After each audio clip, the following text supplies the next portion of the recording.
Tunay nga ang Diyos ay walang katulad. Ito po ba? Tunay po ang Diyos ay hindi po nagbabago. No? Sabi sa kanta, siya naman ngayon at magpakailanman. Ayan. Bago po tayo magsimula sa ating pag-aaralan, ayon po sa ating pinasa kanina, tayo po muna yung madalangin. O Ama naming Diyos na makapangyarihan sa lahat. Lord, salamat po muli na sa pagkakataon na makapagbahagi, Panginoon, ng ibang lingkod ng iyong salita.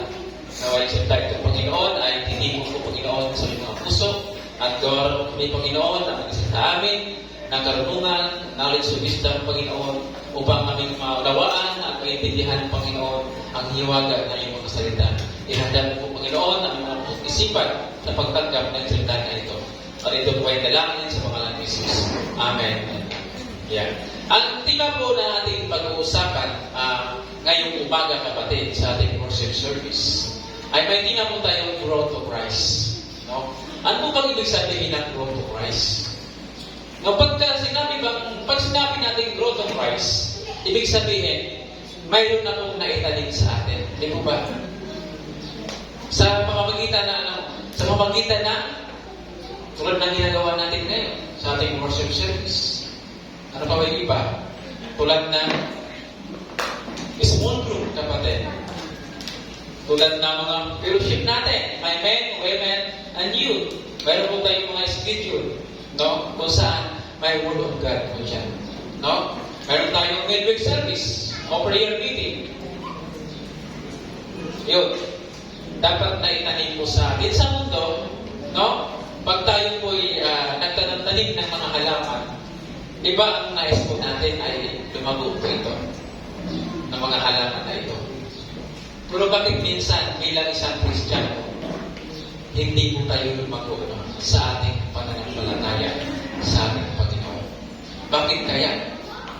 O nanatiling stagnant, no? Ang ating pananampalataya sa Panginoon. At ang laging nasa isip natin ay ang mundo na ating ginagalawan. No? Kaya dapat, no? Ang ating gagawin at ang paksa na ating pag-uusapan ngayon ay developing a godly mindset. Doon po kinuha sa mga talata na ating binasa kanina.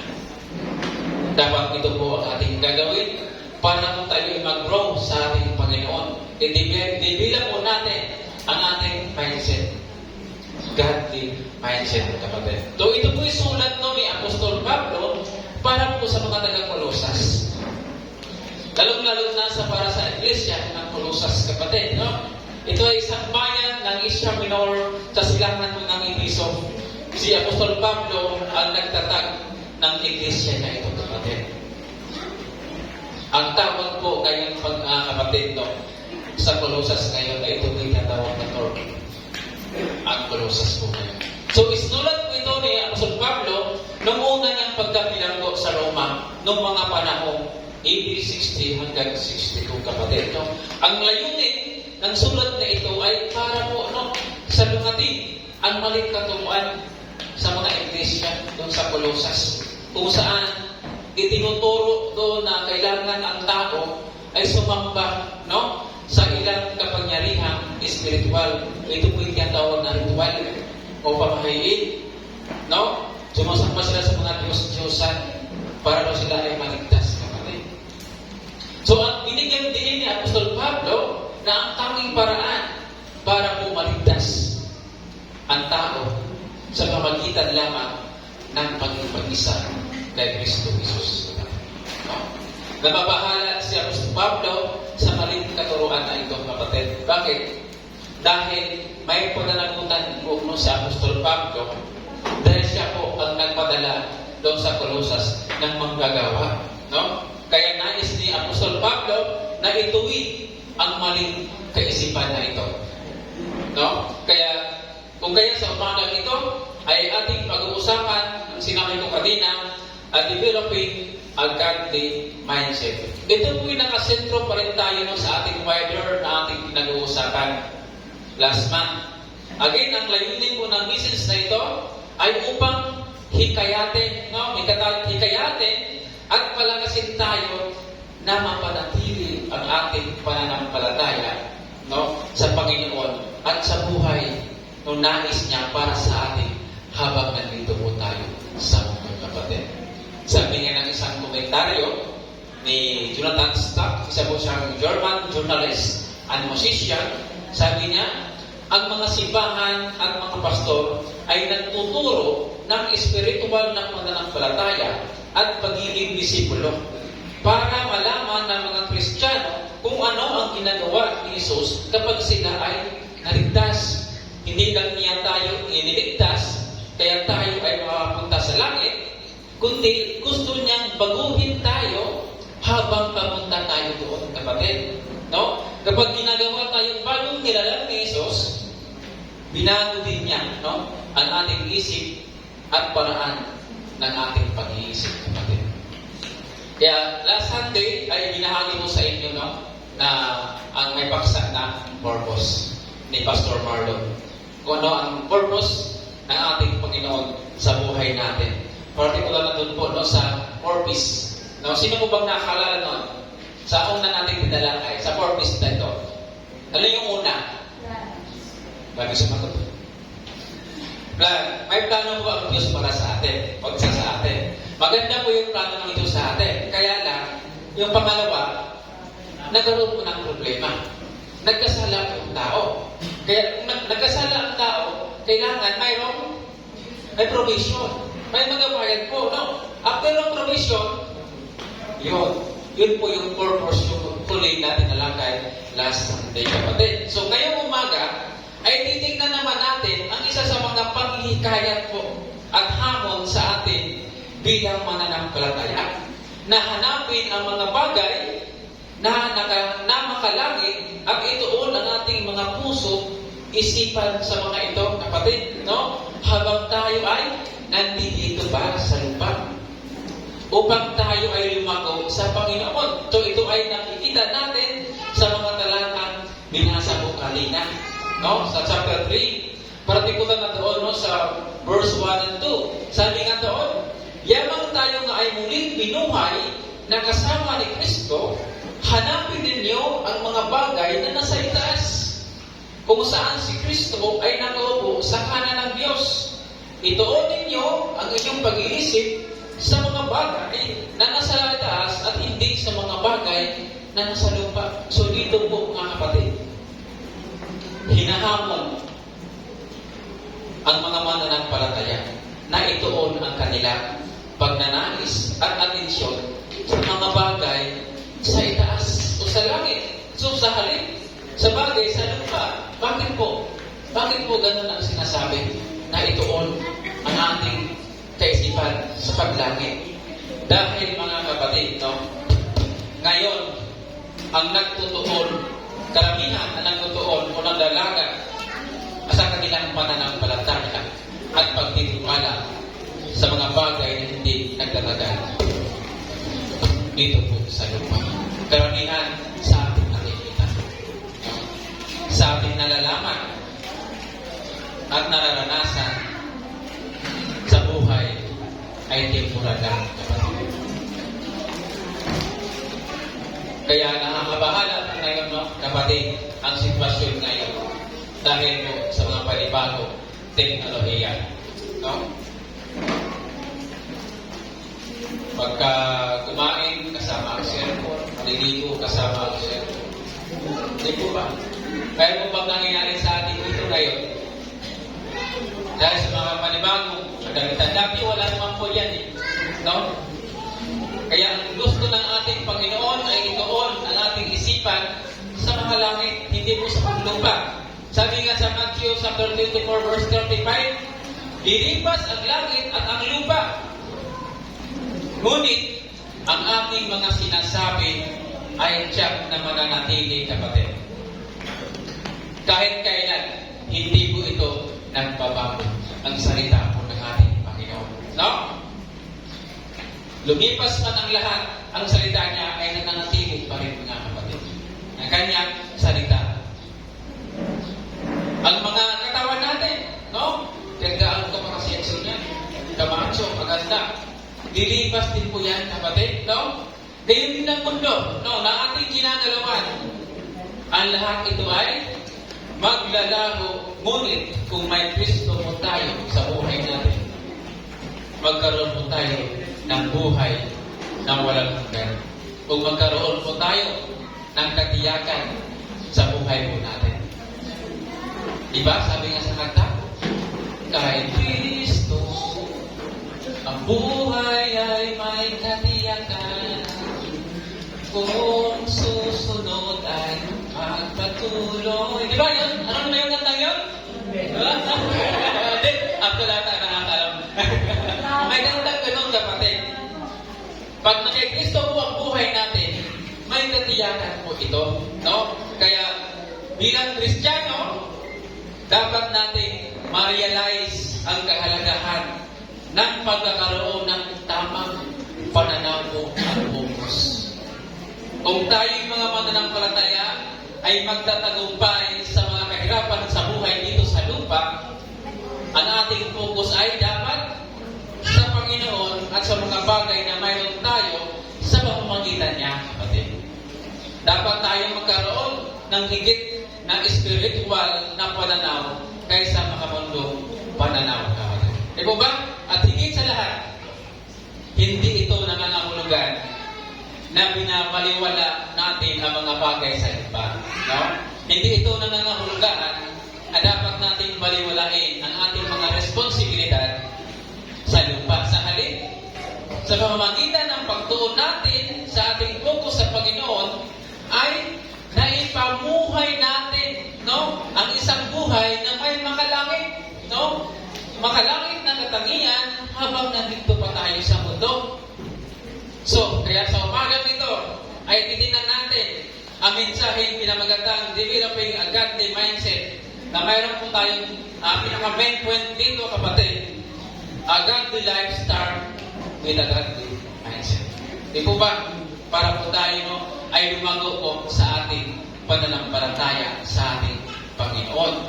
Ang susi para magkaroon tayo ng Kristiyanong pamumuhay, dapat mayroon tayong Kristohanong pag-iisip, kapatid. No?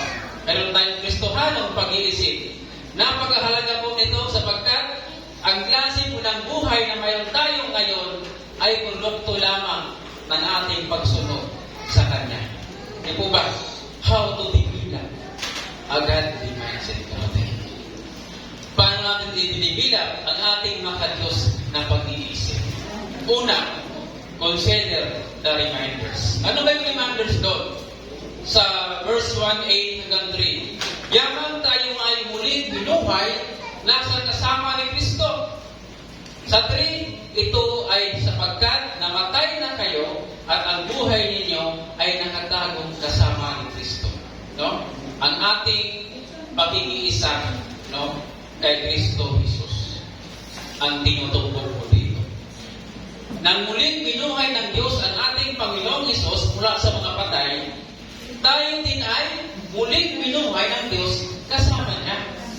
No? Siya ay binuhay mula sa kamatayan para po sa atin.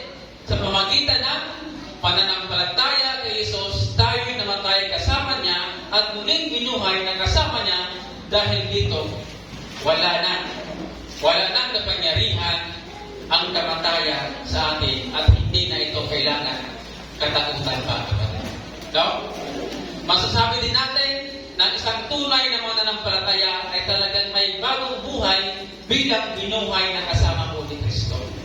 Muli tayong isinilang at binuhay sa isang bagong espiritual na buhay sa pamamagitan po ng pakikisan natin sa Panginoong Hesus by faith. Binago ng Diyos ang ating buhay sa pamamagitan ng muling pagbubuhay sa atin dahil sa pananampalataya sa Panginoong Hesus sa atin. Sabi nga doon sa 2 Corinto, chapter 5, verse 17, kaya kung nakipag-isa na kay Kristo ang isang tao, isa na siyang bagong nilalang. Wala na ang dati niya pagkatao, sa halip ay napalitan na ng bago, kapatid. Wala ka na po sa kagitiman. Isang bagong nilalang na po tayo, kapatid. At ang buhay natin ay na kay Kristo na. Diba? Sabi nga sa Efeso, chapter 2, verse 6. At dahil sa pag-isa natin kay Kristo Jesus, binuhay tayo ng Diyos mula sa mga patay kasama si Kristo. Para maghari tayong kasama niya sa kaharian ng langit. So dahil sa pag-isa natin sa Panginoong Hesus, tayo ay muling binuhay ng Diyos at itinaas niya sa pamamagitan po ni Kristo para maghari tayong kasama niya sa kaharian ng langit. Ito isang katotohanan, kapatid, na walang sino man ang magpagbabago. Ito ang matibay po ng pundasyon sa ating pag-asa bilang mga Kristiyano. Tayo ay muling binuhay kasama ni Kristo, tayo ay binago ng Diyos, kapatid, sa magitan ng pananampalataya po ni Jesus. So sa halip, ang gagawin natin ay dapat ipamuhay ang bagong buhay na mayroon tayo mula sa Diyos sa pamamagitan ng pagkikisa sa Panginoong Jesus. Kailangan natin ipamuhay. Kung ano po yung ating natutunan, kapatid, sa kanyang salita, dapat po nakikita po sa atin. Ako talaga, founded po ako ng salita ng Diyos. Pero hindi ko po yun, pinamuhay noon nung nasa probinsya pa po ako. Sa halip, ay iniwasan ko po ito, kapatid. Kaya nga, na-testimony ko dati. Kaya isa rin ako kaya ako pumunta ng Maynila para ko po iwasan ang tatay ko. Dahil ang tatay ko ay isa rin po manggagawa sa ating Panginoon. Na kung saan, mahigit po ang nasa amin. Hindi kami basta-basta makakalabas sa bahay. Kahit lalaki kami, andun na kami sa bahay. Pag may pistahan, may sayawan, hindi ko kami nakakapunta doon hanggang tumatakas kami, maaaring pa. Pero, mahigit po ang tatay ko pagdating po sa ganyang bagay na ito. Kaya pumunta ako ng Manila para iwasan ko yung tatay ko. Ano po ba yung noon? Aral sa akin. Pag mayroon na mong naitanim sa atin, kahit saan ka na magpunta, kahit gumawa ka man ng pagkakamali, lagi mo natin iisipin yung tinanim natin ng Panginoon. No? Babalik ka pa rin sa Kanya. Kahit ano man. Kung saan ka man pag-iwain-gayon ka pa sa iyong pananampalataya, bumalik pa rin ako sa Kanya. Kaya, pwede kang tumakbo, pero hindi ka pwede magtago po sa ating Panginoon. Pag tinawag ka talaga ng Panginoon. No? Kaya, sabi doon, ang pagbalaya ng Panginoon sa atin, no? Partikular nun sa verse 3, ito ay sapagkat namatay na kayo at ang buhay ninyo ay natatagong kasama ni Kristo sa Diyos. Ito po, no, binibigyang diin ni Apostol Pablo, ang dahilan, ang pamumuhay sa makalangit ay ang pamantayan para sa mananampalataya. Ito ay dahil sa mga mananampalataya ay namatay sa kasalanan sa pamamagitan ng kanilang pagkakaisa kay Kristo sa kanyang kamatayan at muling pagkabuhay. Sabi doon, dead to sin and alive in Christ. No? Dead to sin and alive in Christ. Ganun po ang nangyayari po sa atin, kapatid. No? Sabi doon sa 2 Corinthians, chapter 5, verse 17, sabi ng English, therefore, if anyone is in Christ, he is a new creator, kapatid. The old things pass away. Behold, new things come. No? The old you is gone, wala na. Dapat bagong na lang na po tayo. No? Patay na ang dati nating pagkatao. At namuhay na tayo ayon kay Kristo. No? Sabi nga sa Galatians, chapter 2, verse 20, kaya hindi na ako ang nabubuhay ngayon, kundi si Kristo na ang nabubuhay sa akin. At ang buhay ko ngayon sa katawan ay ikinabubuhay ko sa pamamagitan ng pananampalataya sa anak ng Diyos na nagmahal sa akin at naghandog sa kanyang sarili para sa akin. We are dead to sin. Amen po ba? Hindi po ba? Imposible walang magbabago sa iyo kung ang buhay mo ay na kay Kristo na. Sino mo dito na kay Kristo na hindi nagbabago, hindi nag-transform? Di ba? Imposible po, kapatid, na hindi magbabago ang buhay mo. pag ikaw ay namuhay na ayon na sa kalooban ng Diyos. No? Babaguhin natin ang ating pag-iisip. No? Ano pa? Ang mga gusto natin, babaguhin ng ating Panginoon yan. Ng mga awit na ating kinakanta, babaguhin po natin na. Babaguhin ng Diyos yan, kapatid. Yung ating pananarita, no? Babaguhin mo ng Diyos yan. Imposible. Walang pagbabago pag ikaw ay Kristiyano na. Pero kung walang nagbago, kapatid, mag-isip-isip po tayo kung nakanino po tayo, no? Pag walang nagbago bilang Kristiyano. Ang ating buhay ay nakatago kasama ang ating Panginoon Jesus sa Diyos. No? Ano ang sabihin na itago kasama ni Jesus sa Diyos? Nung naitago kami doon, first, ang katotohanan ng iyong buhay ay nakatago kasama ni Kristo ay nangangahulugan lamang, kapatid, na ikaw ay ligtas na, no? At ikaw may katiyakan na sa buhay natin pag ikaw po ay nakatago, no, sa ating Panginoon. Sabi nga sa Juan, chapter 10, verse 28 hanggang 29, sabi dito, binibigyan ko sila ng buhay na walang hanggan. Hindi sila malilipol magpakailanman. Walang sinumang makakaagaw sa kanila sa aking kamay. Ibinigay sila sa akin ng aking Ama. Siya ay higit na dakila sa lahat. Walang makakaagaw sa kanila mula sa kamay ng aking Ama. Kung ang Diyos ay panig sa atin, sino po ang lalaban sa atin? Ano ba?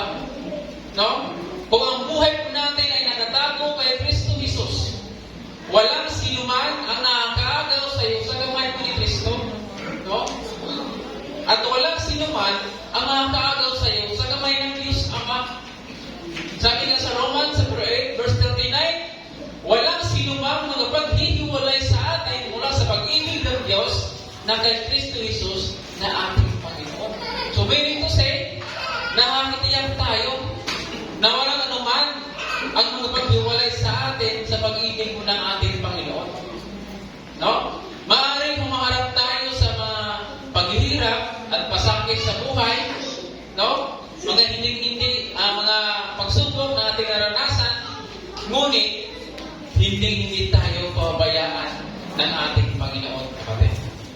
Ang kanyang pag-ibig ay napatunayan na sa krus ng Kalbaryo, kapatid. No? At ito'y nanatiling matatag para po sa kawalang hanggan. Pangalawa, iba ang ating buhay at kung minsan ang mga pagkakaibang ito ay maaaring magtutulog sa ating pag-uusig. Diba? Pag binago na ng ating Panginoon, mag-iba na yung buhay natin. Mag-iba na yung tao na ating sinasamahan. No? Sasabihin sa iyong kaibigan mo dati, kasama namin yan dito. Ngayon, nag-iba na ng landas, nag-iba na. Sino ka ngayon ang nag-iba sa atin? No? Okay, pangalawa, ng punto, how to develop a godly mindset. Pangalawa, carry out the responsibility. Sabi doon sa verse 1b and 2, hanapin ninyo mga bagay na sa itaas, kung saan si Kristo ay nakaupo sa kanan ng Diyos. Ituon ninyo ang inyong pag-iisip sa mga bagay na nasa itaas at hindi sa mga bagay na nasa lupa. No? Nagkapahiwatig na patuloy po, no, ang pagkilos. Parating punuan ang puso at pag-iisip ng mga makalangit na katotohanan na mayroon tayo sa magitan ng pag-iisip natin sa Diyos. Ito dapat ang maging pattern natin bilang isang mananampalataya habang nandito pa tayo, no, sa lupa. Dapat unahin natin hanapin ang Diyos, kapatid. Siya po ang una natin hanapin. Sabi nga sa Matthew chapter 6 verse 33, sabi doon, but seek ye first His kingdom of His righteousness, and all these things will be added unto you. Di mo ba? Dapat mamaya na ba ako mag-church? Ay, nasunod next Sunday na lang ako. May busy ako ngayon eh. No? Maybe next time na lang. Bro, tama ka sa akin? Church? Pastor? Gala ba ako ngayon eh? Kailangan ka ko eh. Pero dapat, unahin po natin ang ating Panginoon. But seek ye first the kingdom of God. But unahin natin ang Diyos. Yun po ang pattern natin. Dapat unahin natin ang ating Panginoon.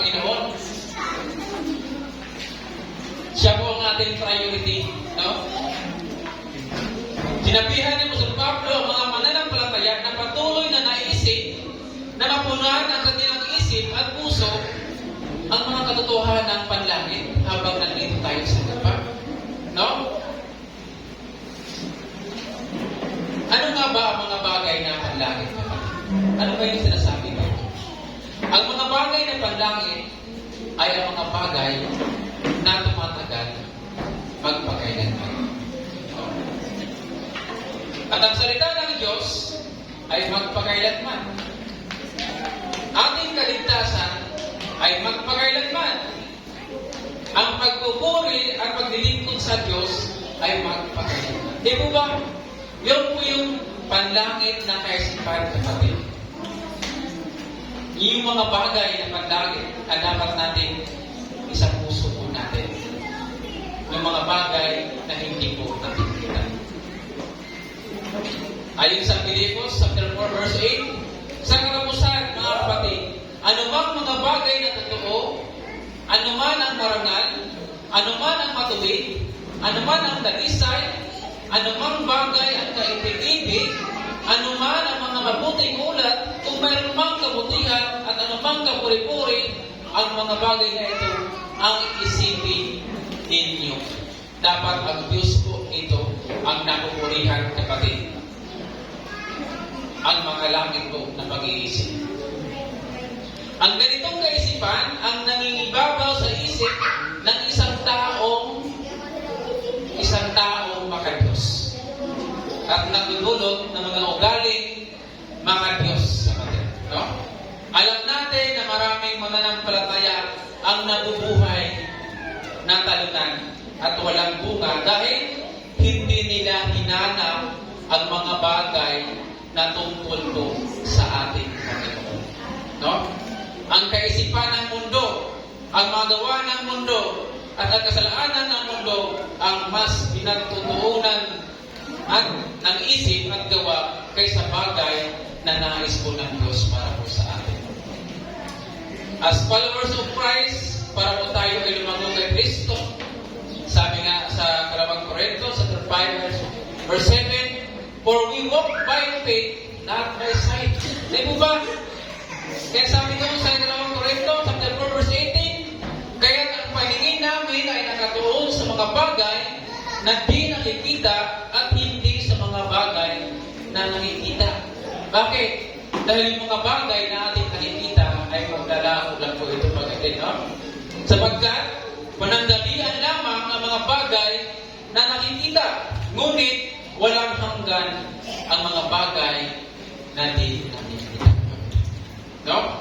Pero bilang mga mananampalataya, dapat tayo magkusa na ito po na ating pagnanais at isip sa mga bagay na magalangit kaysa mga bagay sa iba.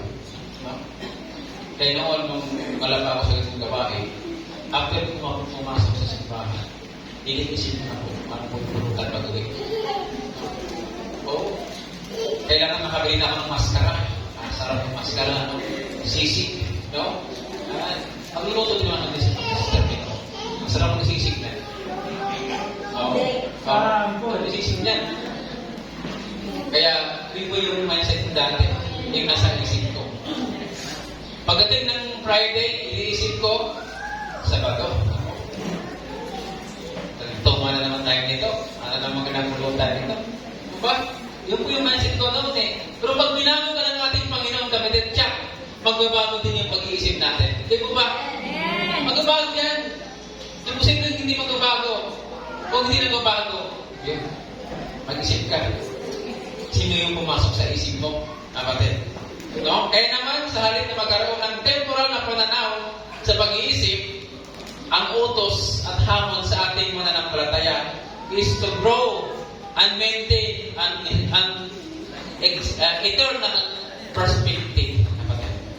And lastly, how to develop a godly mindset, count on the revelation. No? Ano bang sabi doon? Sa verse 4, kapag si Kristo ang ating buhay ay mahahayag, kasama rin naman niya kayong mahahayag sa kalwalhatian. So, sabi nga doon sa 1, chapter 14, verse 1 to 3, huwag mabagabag ang inyong kalooban.